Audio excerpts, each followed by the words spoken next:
ওই খুনি হাসিনার সময়ে এখনো সেই চাঁদাবাজি এবং বাণিজ্যগুলো চলে। যেখানে অন্যায় দেখবেন প্রতিবাদ করবেন। জনতার অভ্যুত্থানের পরবর্তী এই নতুন বাংলাদেশে আজকে আমরা প্রথম এই কেরানীগঞ্জে এসেছি।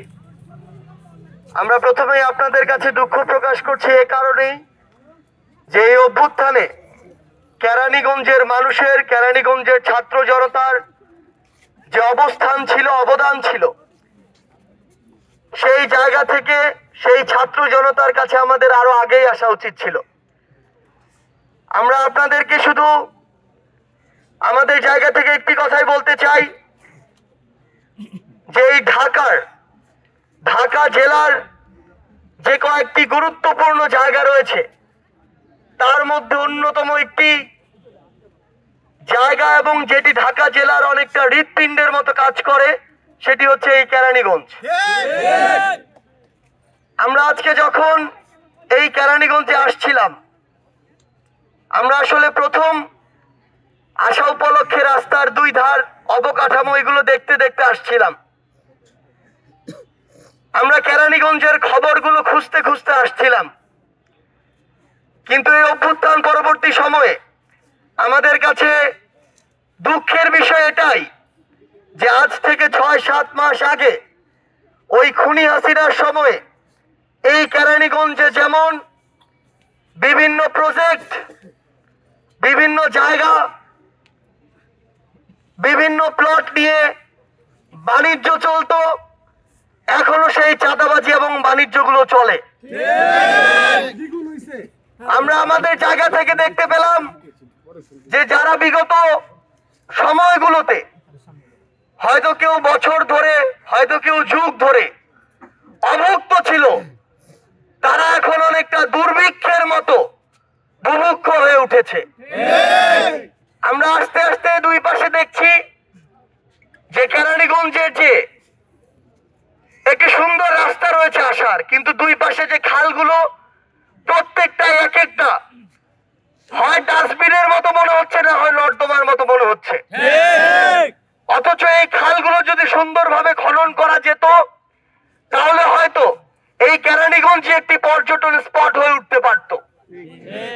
আমরা দুই পাশে আস্তে আস্তে আমাদের জায়গা থেকে যেটি দেখছি যে এই খাল খননের জন্য, আপনার কেরানীগঞ্জের উন্নয়নের জন্য অসংখ্য বাজেট এসেছে, কিন্তু কিছু ভণ্ড পীর এবং তাদের মুরিদরা সেই বাজেটগুলোকে দেশের বাইরে পাচার করেছে। এখন সেই ভণ্ড পীরেরা যখন তাদের অপকর্মের দায়ে জেলখানায় রয়েছে, সেখান থেকে তারা আবার সবাইকে প্রস্তুত থাকার জন্য বলছে। এই ভণ্ড পীরেরা যাদের নিজেদেরই এখন পর্যন্ত কোনো অস্তিত্ব আর নেই, এই ভণ্ড পীরেরা যারা নিজেরাই জানে না যে এই বাংলার মানুষের ঘৃণার কত বড় জায়গায় তারা এখন রয়েছে, এবং তাদেরকে মানুষ যদি পায়, তাদের শরীরের এক একটা অংশ কই যাবে এটা তাদের কোনো ধারণা নেই। তারা বিগত বছরগুলোতে মানুষের উপরে যেভাবে জুলুম করেছে, নির্যাতন করেছে, শোষণ করেছে, বিভিন্ন মানুষের যার যে জায়গা পছন্দ হয়েছে সেই জায়গা দখল করেছে, ডেকে এনে জীবনের ভয় দেখিয়েছে, ছাড়লে ছাড়ো, না হয় মরো, এই নীতিতে চলে বছরের পর বছর ধরে তারা রাজত্ব করেছে। সেই হায়নারা এখন আবার দেশে এবং দেশের বাইরে থেকে এই কেরানীগঞ্জের দিকে, এই বাংলাদেশের দিকে বিভিন্ন ভাবে নজর দিচ্ছে। আমরা এই কেরানীগঞ্জ সম্পর্কে বিভিন্ন ভাবে খোঁজ নেই। বলা হচ্ছে এখানকার তরুণরা বিভিন্ন অপ্রত্যাশিত কাজে লিপ্ত হচ্ছে, কিন্তু এই তরুণরা যে মাঠগুলোতে খেলবে, যে জায়গাগুলোতে সুস্থ স্বাভাবিক ভাবে বিচরণ করবে, সেই জায়গাগুলো এই হায়নার আবার দখল করে নিয়েছে।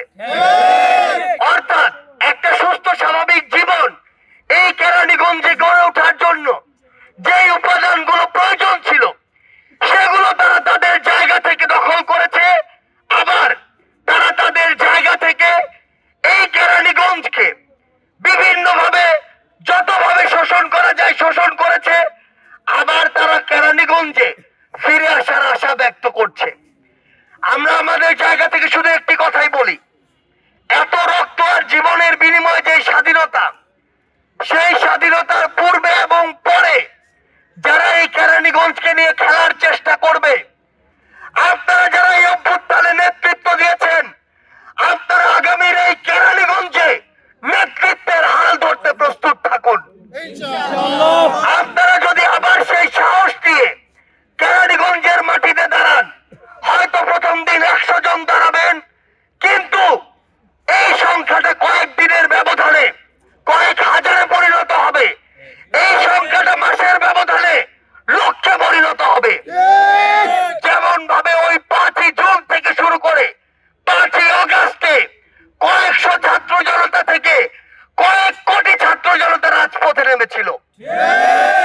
আপনাদের শুধু ওই বুকের সাহসটা রাখতে হবে।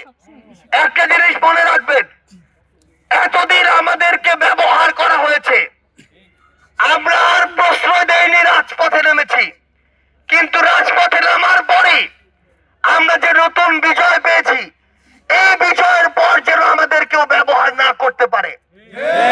আমরা যদি আমাদেরকে কারো কাছে বিক্রি করে দেই কিছু অর্থের বিনিময়ে, সাময়িক কিছু ক্ষমতার বিনিময়ে, তাহলে যে দাসত্বের শৃঙ্খল আবার শুরু হবে, সেই শৃঙ্খলের বেড়া জালে আগামী 16 বছর আবারও আমাদের বন্দী হতে হবে।